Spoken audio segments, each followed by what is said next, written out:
अहंकार की मुट्ठी बांधी है या समर्पण की अंजलि बनाई है तुमने?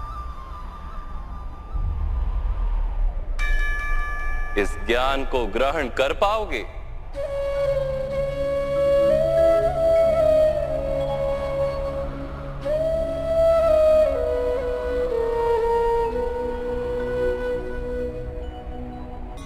चौबीस वस्तुओं से बने मनुष्य नामक यंत्र में वास करता है पुरुष, अर्थात परमात्मा का अंश। उसे आत्मा कहा गया है। जब प्रकृति और पुरुष का मेल होता है, अर्थात जब परमात्मा का अंश आत्मा बनकर देह में वास करता है,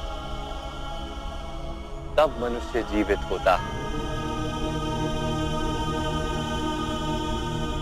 मनुष्य जैसे रथ का उपयोग करता है, वैसे ही आत्मा शरीर नाम के इस यंत्र का उपयोग करती है। शरीर के माध्यम से शरीर के सुख दुख का उपभोग करती है, किंतु आत्मा शरीर नहीं पार्थ। शरीर का नाश किया जा सकता है, किंतु आत्मा का नाश नहीं किया जा सकता।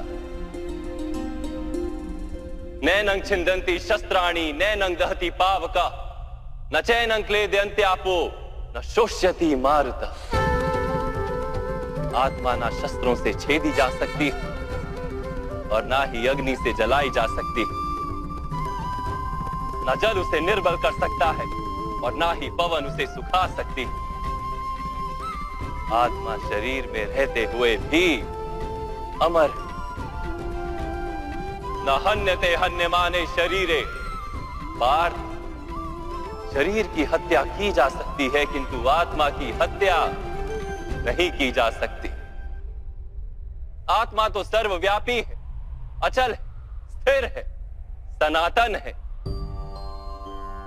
पुराना वस्त्र त्याग कर जैसे मनुष्य नया वस्त्र धारण करता है, वैसे ही आत्मा पुराना शरीर छोड़कर बार बार नया शरीर धारण करती है।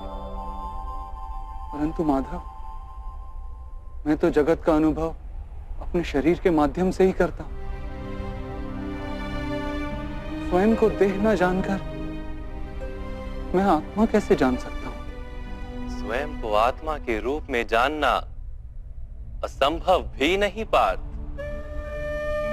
अंध भी जीते हैं, गूंगे भी जीते हैं, जिनके पास हाथ पैर नहीं होते वो भी जीते हैं। स्पष्ट कि शरीर मनुष्य नहीं, जिसकी चेतना चली जाती है, जिसे मूर्छा आ जाती है, वो भी जीवित रहता है।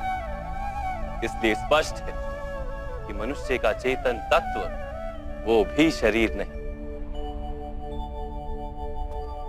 इसी प्रकार जो व्यक्ति अपने भीतर खोज करता है, मैं इंद्रियां नहीं, शरीर नहीं, भावनाएं नहीं, विचार नहीं, ज्ञान भी मैं नहीं, जो ये समझता जाता है, वो अंत में स्वयं को आत्मा के रूप में जान ही लेता है।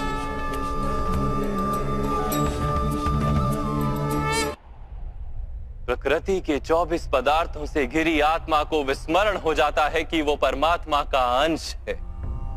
अधिकतर आत्माएं अपनी देह को ही सब कुछ मानती हैं, स्वयं देह से भिन्न है ये जान ही नहीं पाती। शरीर को जो सुख दुख स्वाद गंध आदि का अनुभव होता है, उसे अपना अनुभव मान लेती है और बदलाव का प्रयास ही नहीं करती।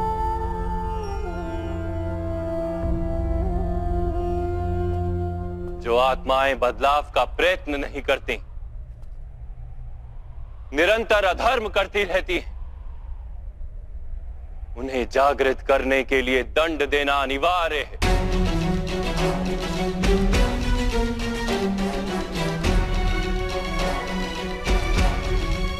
तुम भी ये जान लो पार्थ कि तुम शरीर नहीं, केवल एक आत्मा हो। इस रणभूमि में दिखाई देने वाला प्रत्येक योद्धा वो नहीं जो तुम उन्हें मानते हो, कुछ समय के लिए इन सब ने शरीर में वास किया। इनके शरीर मरेंगे, किंतु ये सब अमर, वो पुनः नया शरीर धारण करेंगे। जब तक स्वयं को शुद्धात्मा के रूप में जान नहीं लेंगे, जब तक अधर्म का त्याग करके धर्म में दृढ़ नहीं होंगे, तब तक ये जन्म लेते और मरते रहेंगे।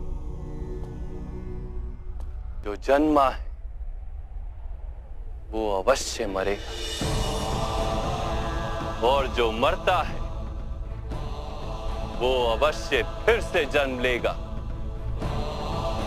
इस महाज्ञान को सांख्य योग कहते हैं।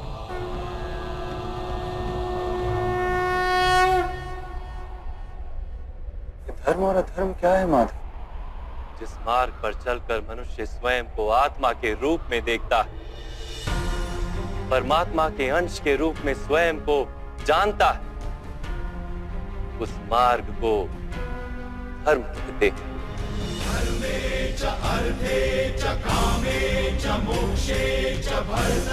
जब मनुष्य स्वयं को परमात्मा के अंश के रूप में जान लेता है, तब उसे ये अनुभूति होती है कि ये सृष्टि ही परमात्मा है और ये परमात्मा ही सृष्टि है। सृष्टि और परमात्मा में कोई भेद नहीं।